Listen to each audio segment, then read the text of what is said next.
Você, Paulo Figueiredo, que acha dessa possibilidade, Paulo, de que o STF determine a proibição das demissões sem justa causa? Paulo? Olha, o ponto principal que nós devemos observar nessa história, e eu acho que é o ponto comum, e é hoje o grande tema do Brasil, são as razões por trás de uma visão de mundo, onde nós temos um tribunal que pode reinterpretar as leis da forma que ele achar que é conveniente. Então, nós temos uma previsão legal na CLT, por pior que seja a CLT, ela diz lá quais são as regras que podem, que permitem, né, que o funcionário seja demitido por justa causa. Então, o Brasil, quando você contrata um empregado, né, você contrata ele, né, aumenta a sua mão de obra, digamos assim, a sua quantidade de gente prestando serviço para você, de acordo com determinadas regras. E quando a regra do jogo muda por causa de uma decisão do Supremo Tribunal Federal ou de qualquer outro tribunal, tribunal trabalhista, o que quer que seja, todo mundo que investiu dinheiro no Brasil pensando naquele tipo de regra do jogo, essas pessoas são pegas com surpresa. E isso já é uma das coisas que os economistas mais falam do mundo, né? Mais falam, que o que traz crescimento econômico e prosperidade para uma sociedade são regras do jogo claras, estabelecidas e bem definidas. Então, vou dar um exemplo aqui para vocês, tá, da sociedade americana. Aqui, todo mundo pode ser contratado e demitido de forma à vontade. Quando chegou a pandemia de Covid-19, uma quantidade imensa de funcionários foi demitida. O desemprego aqui, num dado momento, chegou a ficar em números estratosféricos. Em alguns estados, chegou a 30% de desemprego.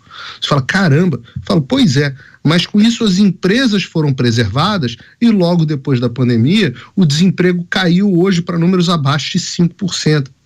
Então, sim, você foi demitido, você demitiu muita gente e no final das contas você contratou muita gente. Com isso você tem dinamismo no mercado de trabalho para que as empresas possam se adaptar em tempos de crise e fazerem as suas demissões e enxugarem os seus custos, e em tempos fora de crise elas possam e fazer um planejamento de que vão contratar sabendo quais são as regras do jogo.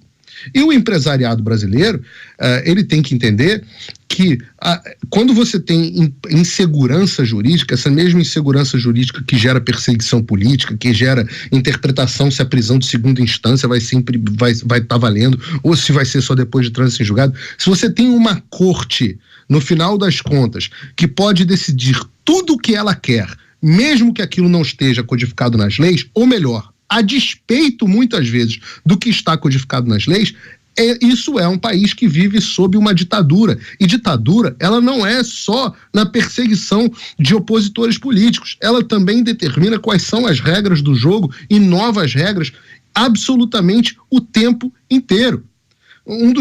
Muita gente diz que um dos grandes motivos para a China não conseguir ter um crescimento e ter um acúmulo tecnológico de produtividade tão grande, muitas pessoas não se mudam para a China, muitas empresas não vão para lá de forma definitiva, é justamente porque muitas vezes as regras do jogo lá são instáveis, apesar dos benefícios de mão de obra barata, da energia barata, da capacidade de produção industrial.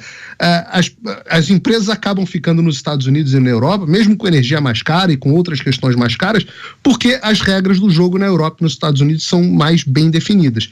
E o Brasil hoje tem um grande inimigo do empresariado. Esse inimigo se chama insegurança jurídica. É o maior inimigo que nós temos e vai corroendo a nossa sociedade por todos os lados. Quando você tem insegurança jurídica, significa o seguinte: quem manda são os juízes. Você vive debaixo de uma juristocracia onde os ditadores são os juízes. E eu acho que é isso que nós estamos vivendo no Brasil nesse momento.